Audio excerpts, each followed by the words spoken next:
다화입니다. 오늘의 주제는 결혼은 이런 여자면 지옥을 맛봄이라는 주제를 갖고 와봤습니다. 사실 우리가 이제 결혼을 준비함에 있어서 중간중간에 이제 파혼이 된다던가 깨지는 사례들이 이제 많이 볼 수 있잖아요. 근데 이제 특히 그러한 이유들 중에 뭐 시대착오적인 부분도 있지만 친정 발언이나 시댁 발언이나 서로 이제 집안끼리 안 맞아. 그런 경우에 이제 깨질 우려도 있지만 사실 이제 둘만의 관계에서 깨지는 결혼도 있단 말이에요. 그런 이제 파혼들의 사례들이 왜 깨지는지에 대해서 가져와 봤습니다. 첫 번째부터 얘기해 드릴게요. 첫 번째는요, 남들과 똑같이 하려는 여성입니다. 그러니까 결혼은 사실 구색을 다 맞출 필요는 없거든요. 근데 이제 결혼을 준비하다 보면은 이제 우리가 모르는 상태에서 플래너를 찾아간다든지 아니면 뭐 주변에 결혼한 사람들한테 물어보잖아요. 그러면서 이제 나는 이렇게 했어? 뭐 플래너 같은 경우는 이렇게 하세요 신부님 하면서 여러 가지를 이제 많이 제안을 해요. 이제 그 와중에 누구는 종로에서 결혼 반지를 맞췄다, 누구는 뭐 브랜드 명품 바지를 맞췄다, 누구는 어디 스튜디오에서 찍었대, 누구는 어디 웨딩홀에서 이제 결혼식을 올렸대 하면서 이제 주변에서 듣는 것도 많고, 사실 결혼을 준비하면서 굳이 이거를 선택을 안 해도 되는데 굳이 이제 남들도 다 했으니까, 남들도 다 이렇게 진행을 했으니까 해서 구색을 다 맞춰서 막 하려는 사람들도 되게 많아요. 쓸데없는 돈들이 많이 나간다고 하죠. 굳이 이걸 안 해도 결혼이 다 가능한데 굳이 이거를 해야 되만이 그 이유가 있는 거예요. 왜냐면 내 친구도 했으니까, 왜냐면 주변은 다 그렇게 하니까. 그러니까 주변이 다 그렇게 한다고 해서 나도 결혼을 그렇게 구색 맞춰서 다 할 필요는 없거든요.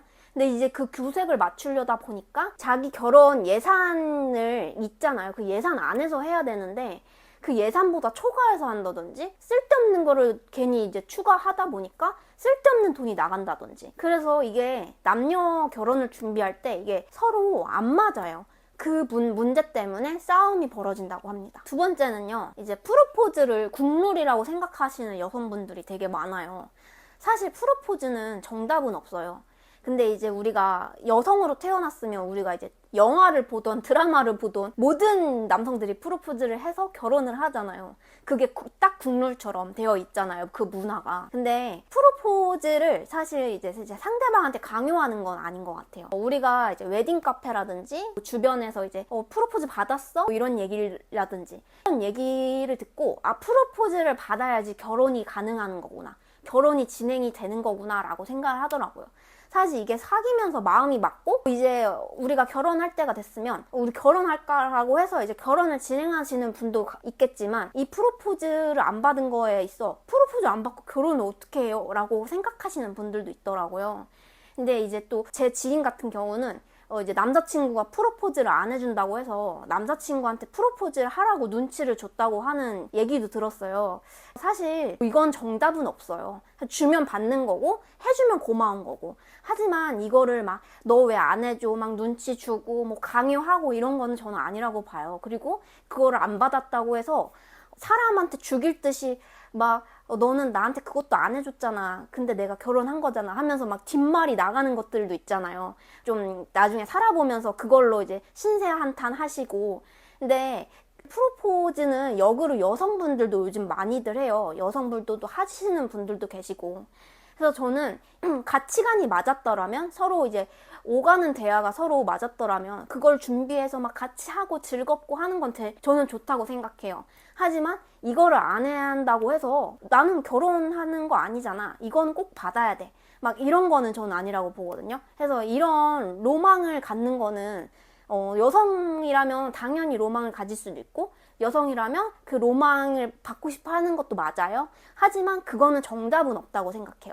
그래서 그런 거를 만약에 프로포즈를 국룰 나는 꼭 받아야 된다 하면은 말씀하시는 것도 맞아요. 근데 이제 그 결혼이 남성분도 이해를 해서 잘 진행될지는 사실 그것도 잘 모르는 일이지만, 어쨌든 국룰은 아니고 정말 내가 역으로 이제 상대방한테 줄 수도 있는 거니까 이거를 해야 된다고 해서 결혼을 하는 건 아니라고 생각합니다. 그래서 서로 마음이 맞았을 때, 서로 준비가 됐을 때 하자라고 해서 이제 하는 거로 생각합니다. 이거는 제 개인적인 생각이지만 이제 프로포즈를 안 받았어. 그러면은 뭐 역으로 부동산이던 아니면은 내 이제 좀 준비하던 가전에 더 이제 돈을 쏟아부을 수도 있는 부분이기 때문에 그거는 이제 상대적인 가치관이어서 저는 이제 이렇게 생각해서 이런 얘기를 드리게 되었습니다. 세 번째는요, 손해보지 않으려고 하는 여성입니다.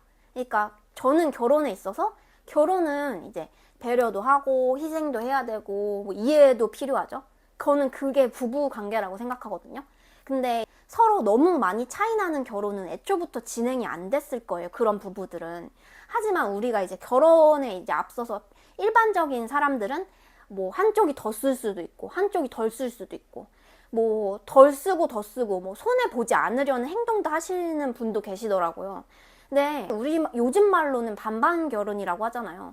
사실 반반 결혼은 저는 쉽지 않다고 보거든요. 반반 결혼을 할 거면 뭐 육아부터 출산부터 뭐 우리가 수익 같이 뭐 벌어들이는 뭐 월급부터 해서 다 반반으로 나누면 사실 그거는 그냥 동반자고 친구지 반반 할 수 없어요.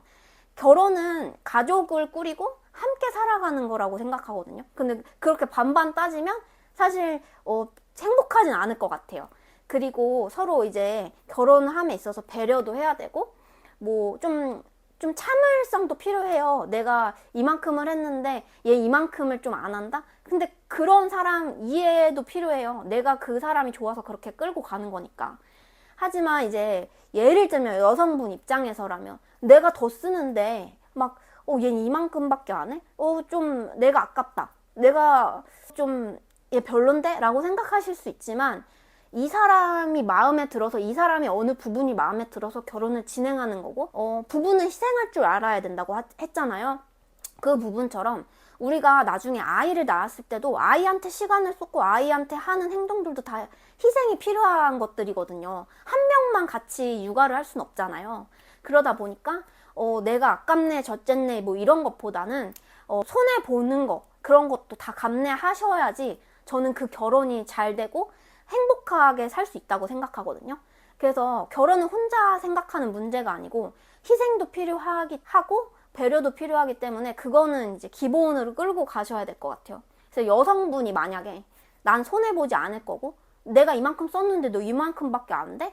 라고 하시는 거라면 끝은 결말은 안 좋을 거라고 생각합니다. 네 번째는요, 타협이 안 되는 여성입니다. 그러니까 우리가 결혼을 준비함에 있어서 쓸데없는 돈들이 되게 많이 나가거든요.